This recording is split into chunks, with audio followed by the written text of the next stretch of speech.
মাজত মাথো কেইটামান ঘণ্টাহে বাকী কাৰ্বি আংলঙৰ লৰিংথেপিত প্ৰধানমন্ত্ৰীক আদৰিবলৈ জাতি জনগোষ্ঠীৰ সংস্কৃতিৰে ব্যাপক প্ৰস্তুতি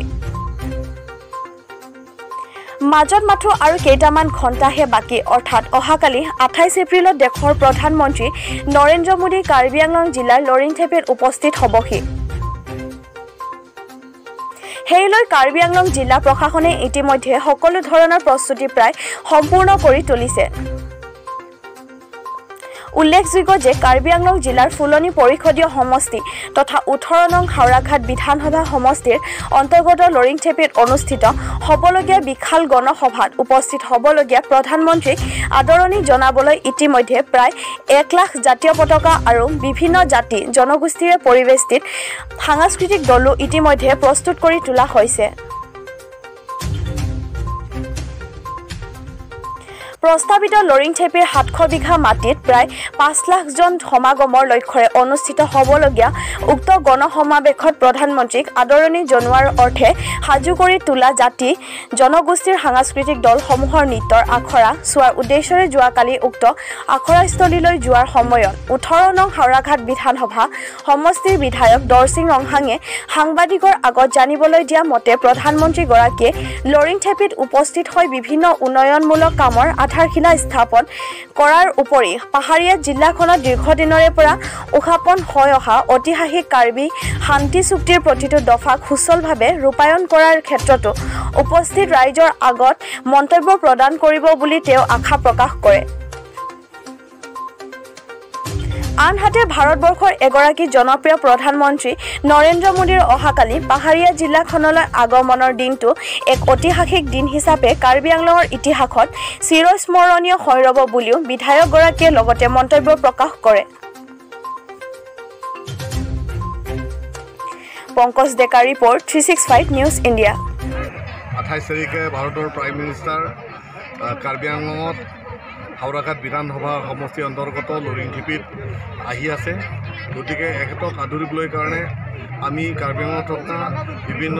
জাতি জনজাতি তেওঁলোকৰ যিটো সংস্কৃতি তেওঁলোকৰ যিটো কালচাৰ তেওঁলোকৰ সংস্কৃতি লৈ আমি আমাৰ প্ৰাইম মিনিষ্টাৰক আমি আদৰিব বিচাৰিছোঁ গতিকে আমি আজি তেওঁ প্ৰাইম মিনিষ্টাৰক কেনেকৈ আমি আদৰিব পাৰিম ইয়াৰ কৰ্মশালা হিচাপে আমি আজি সকলো আমাৰ সংস্কৃতিক দলক আমি মাতিছোঁ গতিকে তেওঁলোকে আহিছে গতিকে আজি এই কৰ্মশালাটো ইতিমধ্যে আমি শেষ কৰিছোঁ গতিকে আশা কৰিছোঁ প্ৰাইম মিনিষ্টাৰ দিনাখন আমি আমাৰ যিটো কাৰ্বি আংলং ডিমা হাছাওৰ বা আমাৰ যিটো কাৰ্বি আংলঙত থকা জাতি জনজাতিসকলৰ কলা সংস্কৃতিবোৰ আমি ৰিফ্লেকশ্যন কৰিব বা আমি দেখাবলৈ পাৰিম সেইখিনি আমি আশাবাদী আৰু লগতে প্ৰাইম মিনিষ্টাৰ আহি কাৰ্বি আংলং আৰু ডিমা হাছাওৰ যি আমাৰ MOA চুক্তি আছে চুক্তি আছে প্ৰত্যেকটো দফা সম্পূৰ্ণ ৰূপায়ণৰ কাৰণে এখেতে পদক্ষেপ ল'ব আৰু বহুতো আঁচনি ইয়াত আধাৰশিলা স্থাপন কৰা হ'ব প্ৰাইম মিনিষ্টাৰ হাতেদি যিবোৰ আঁচনি আধাৰশিলা স্থাপন কৰিব এই স্কিমবোৰ অতি শীঘ্ৰে ৰূপায়ণ কৰা হ'ব সেইখিনি আমালোকৰ অতিকৈ আমি আশাবাদী আৰু বিশেষ কোনো নাই আমি এটা দিন কাৰণে ৰৈ আছোঁ ছাৰ এইটো ঐতিহাসিক হ'ব বুলি ভাবিছোঁ আমি ঐতিহাসিক মানে আমি ভাবিছোঁ অসমত যিমানবোৰ মিটিং হৈছিল মানে সবাতোতকৈ মানে সৰ্ববৃহৎ আমাৰ কিবা এটা জনসমাগম তেনেধৰণে আমি প্ৰস্তুত চলাইছোঁ আৰু আমি এটা হাতত পদক্ষেপ লৈছোঁ ভাৰতৰ যিটো পতাকা যিটো ভাৰতৰ যিটো ফ্লেগ নেশ্যনেল ফ্লেগ আমি 1 লাখ মানুহৰ হাতেদি মানে আমাৰ ভাৰতৰ যিটো পতাকা উৰুৱাবলৈ আমি বিচাৰিছোঁ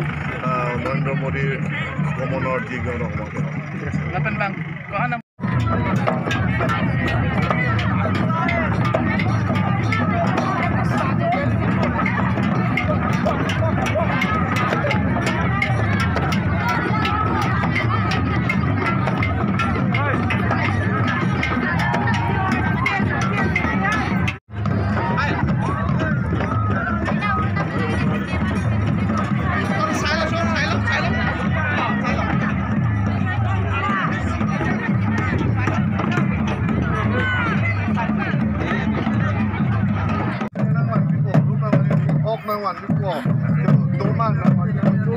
Aku